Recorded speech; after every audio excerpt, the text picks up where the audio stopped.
What's your sugar mama story? Story 1. In my early 20s, I met an older woman around her mid-40s in a bar. She was drinking alone, and I stood by her to order a drink. And she leaned over and gave me all kinds of compliments about my body. I said thanks and that she looked great too. And she gave me her business card, she was a realtor, and told me to text her around 2 a.m. I did. She rolled up to my place in a super nice Benz, woke up, and she was gone. Next weekend, she texted me an address and to be there at 8 p.m. and to clear my entire weekend for her. And I did. She had a really nice 8-bedroom house. And she was wild. Taught me a thing or two and let me explore all kinds of things I didn't even know I was interested in. The next weekend, same thing. I showed up and she had so much for me. Really nice high-end clothes and shoes. She also bought all kinds of kinky toys for me to use on her as well. She made me into a half dom, and I would tie her up and do just about anything I wanted to, and we had a good time. Then she fell off the face of the earth, and I don't regret it one bit, because she was really nice and spoiled the crap out of me. She made me food and would bring it to me while I was in bed, massaged my body darn near every day, and she would sleep in a different room, and in between the sexual times, we would have long, lengthy conversations about anything and everything. Story 2. I've been working at a restaurant for over a year and a half now, and the same elderly couple comes in at least 3 times per week. They're both probably in their 70s at least. The woman is always in nice fur coats and has different jewelry all the time, but is kind of losing herself to her age. I don't think she has dementia quite yet, but she's not quite all there anymore. The man is constantly leading her around, walking her to their regular booth, helping her order, etc. And I found out recently that the poor old guy lives in his car, and basically this woman pays for him to have a few meals with her each week in exchange for his companionship. It's kind of like a weird elderly escort deal they've got going on. It's sad, but in a weird way kind of sweet, as I've noticed he gets very protective over her and seems to genuinely care for her. He keeps all of her receipts for her, makes sure she gets exactly what she wants, and always makes sure that she gets her 1.5 scoops of vanilla ice cream for dessert. How the guy survives living mostly in his car in Minnesota winters is probably solely due to the help from this woman. Sounds like both of these souls probably needed each other. It seems like the guy has fallen on hard times a little bit and is probably just as lonely and in need of companionship the same way that she does. I think they have a pretty good mutually beneficial relationship, assuming that the guy doesn't take advantage of her and try to steal all her money or something. If they get any closer, maybe she should just let him move in and stay out of the cold. It would be a very nice Minnesota thing to do.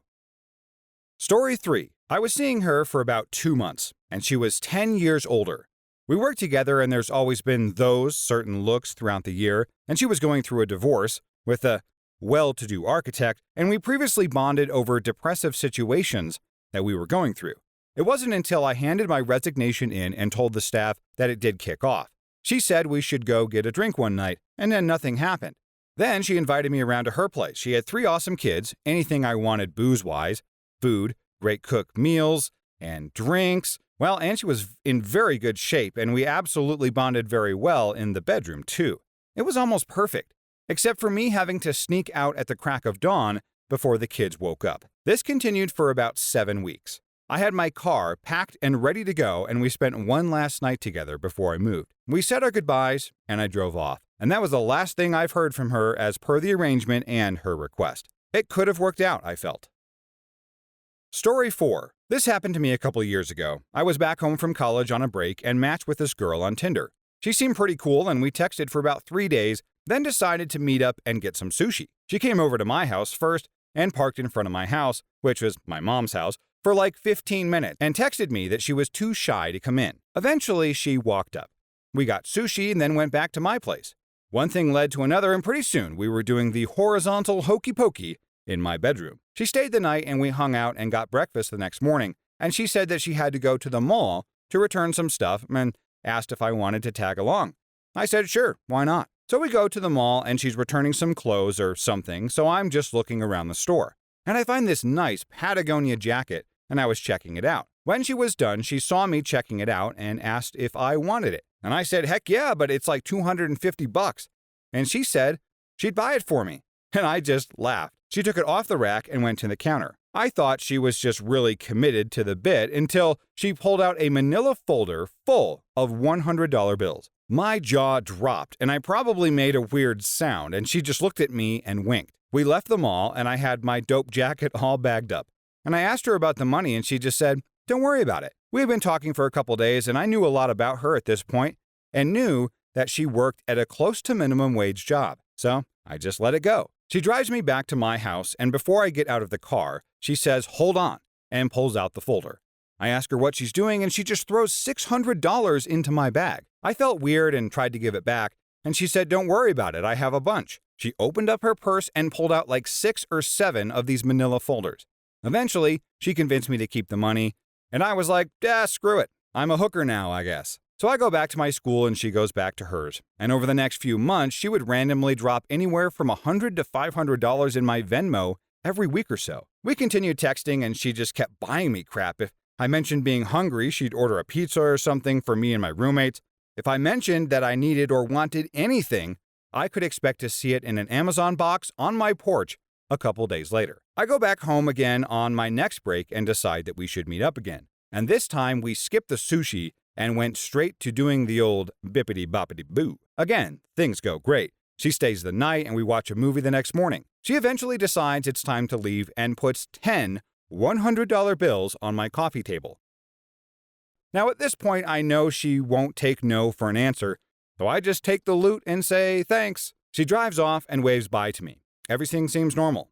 A few hours pass and I go to text her, but it doesn't go through. That's weird, but whatever. And more time passes, but my text still won't go through. I tried to message her on Snapchat, and it looks like she deleted me or blocked me or something. Turns out she blocked me on every form of social media. So I'm pretty confused, and I just play it cool and try not to be a weirdo and call her a bunch or anything like that. So break ends and I go back to school again, and I still haven't heard a word from this chick. Then at 2 a.m. one night, I get a call from a blocked number. Shocker, it's her. I asked her what the heck's going on, and she just shushed me. She was whispering, but not sexy whispering. She sounded super serious and a little scared even. She just told me that I can't tell anyone about our interaction together, not her name or anything. She even asked me to delete pictures she sent of herself. I asked what the hell is going on, and she just tells me she has to go. I hung up the phone and never heard from her again. Still got the Patagonia jacket, though. All right, people in the comments, what are your theories on what this chick did to acquire such copious amounts of cash? My top vote would be stripper. It would account for the constant flow of cash, but doesn't quite explain why she wanted to shower this guy with gifts. Maybe that was just her thing and has been burnt so much in other relationships that she uses money to keep guys around, like a fancy security blanket of sorts. Another theory would be, of course, that she is into some criminal enterprise of some sort, like a drug dealer, but I'd love to hear your theories in the comments. Story 5. This happened in Tokyo about 5 or 6 years ago. I met a client at work when I was 26 or 27, and she was 32 or 33. She was really cute, very smart and educated, and we got on very well together. She was a bit of a train geek, and she liked riding trains, which is fairly common in Japan, but rare for a woman, and she had a lot of cute quirks like that. She could tell you the make and model of every pantograph on every train in operation in Japan. Now, anyone who knows Japanese politics has heard her name before. I didn't know who she was when we first met, but my boss later told me to treat her like a VIP at all times. Anyway, our work project wrapped up and we decided to go out for a bite at a nearby restaurant. She tells me she needs help preparing for an interview at a very famous company for a very unique role that they would essentially be creating just for her. And I tell her I'd be happy to help her with it. I didn't have any ulterior motives. I genuinely liked her and wanted her to succeed. We met up again to do the interview prep and one more final practice after that. She invited me to play darts with her after we'd finished since she apparently enjoyed darts and I'd never played before. We went out to a darts bar in the early evening and somehow we ended up playing a game where the loser of the game had to drink tequila shots. She mopped the floor with me, but we both started doing shots until well past the last trains home. Eventually, we wound up going to an internet cafe to spend the rest of the night, but things progressed pretty quickly. She got touchy-feely and decided to get out of there and go to a hotel together. And so began our relationship. She turned out to be richer than God. She would buy all kinds of stuff for me and would never let me pay for dates even though I was making very good money for my age, and wanted to take me on all kinds of trips around Asia. She bought me some very nice watches and clothes, which I still have and cherish to this day. She had a Benz and an Aston Martin and some other cars just lying around in her parking spaces in the middle of Tokyo. Probably would have married her if it weren't for some complications with her marital status. I found out about that after a few weeks of dating. It was a bit of a tragedy, really, and it turned out that she was in a terrible, loveless marriage and had a young child. I found out about that way after we'd already been going out for a while, and at first it made me uncomfortable to be in that situation, but I started to understand that she was trapped in it. And due to societal pressure, she had no real way of divorcing. Neither of them wanted to continue their marriage, and both of them were seeing other people, but due to the very high profile in the Japanese media, a divorce was out of the question. We ended up breaking up when we realized having a kid together would cause irreversible damage to her political career, and a divorce to marry a white guy would be the end of her professionally. That really sucked, but that was the truth, and she was the best girlfriend I've ever had. If I'd met her 3 years earlier, I'm sure my life would have been completely different now. And not for the money, I could care less about that, but I've never met someone I've connected with so well. Really was the one that got away. I mean, it sounds like this guy temporarily won the relationship jackpot, because some people might find an amazing person they connect with, but they're dirt poor, or the other way around where they find a filthy rich person to be with, but spending time with them is miserable and they hate each other. This story sounds like everything was clicking and working out.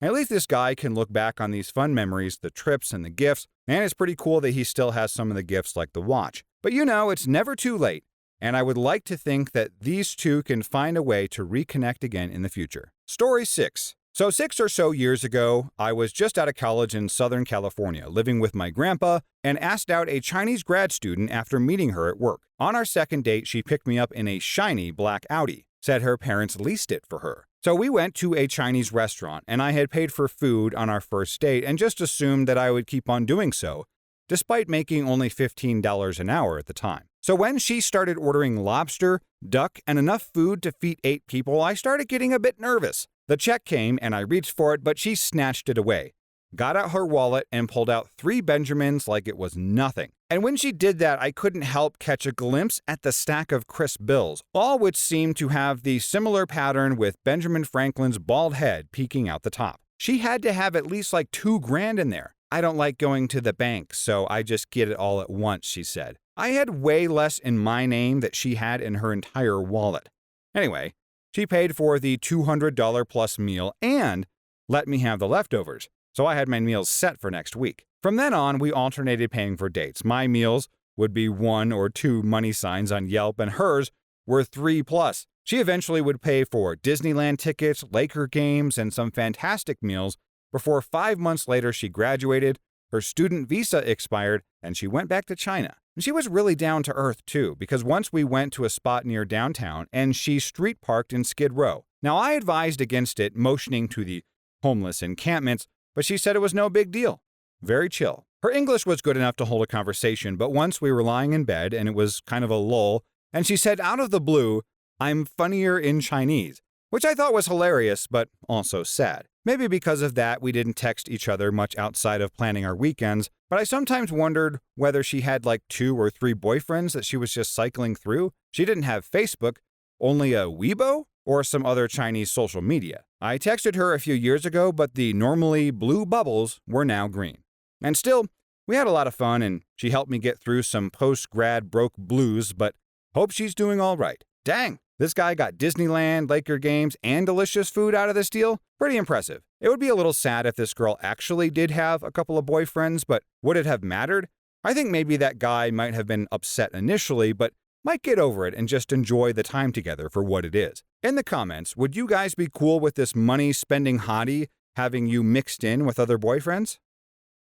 Story 7. We were lying in bed talking about our past, and he told me about a job that he had just after graduating from high school, working at a corner store the summer before he went to college. The owner had a car accident and became partially disabled. The owner asked if he would like to earn some extra money working around his house while he recovered. So he said things went well for about a month until one day, the store owner was gone and his wife came to the garage in an open bathrobe. At first, he just kind of blushed and turned away, but after a week or so of her turning up half naked in different spots around the house, he took her up on the offer. He said the owner suddenly doubled his salary at the store, but he only had to go there once a week, and the rest of the time he was to report to the house where his salary was doubled, and they bought him a new used car. He said except for his one day at the store, he never did any work except banging the wife, and suddenly he has had enough to cover his tuition. He went to a local college and kept that job for 2 years. The owner, with rehab, was able to move from a wheelchair to crutches, and then from crutches to a cane, and then one day called the young man aside and told him they were selling the house and the store and moving to Florida. He told me that the old man also said, "I want you to know, you saved my marriage. You think I didn't know you were sleeping with her this whole time? Yeah, it was my idea. I love my wife and I'd do anything for her, but that accident changed things for us. You're young and just wanted some you-know-what, and a car, and a few extra dollars for school and some money in your pocket. An older man would have come in here and just had the house and the store and my wife too. We're moving on, but you don't have to worry about tuition. Just keep on with school, young man." He said his tuition stayed paid until he graduated, but he never saw the old man or his wife again. In a way, too, I wonder if this young man sleeping with the wife actually helped motivate the husband to heal up quickly and get back on his feet. Because I don't think anything would piss off a guy more than seeing a younger college kid doing your wife, and what better way to fuel your recovery and rehab? It seems like pretty much all 3 people in this story got some great benefits. The young guy gets free tuition and an extra bedroom benefits, the wife gets laid, and the husband gets to keep his wife happy. We should all be so lucky for this kind of arrangement.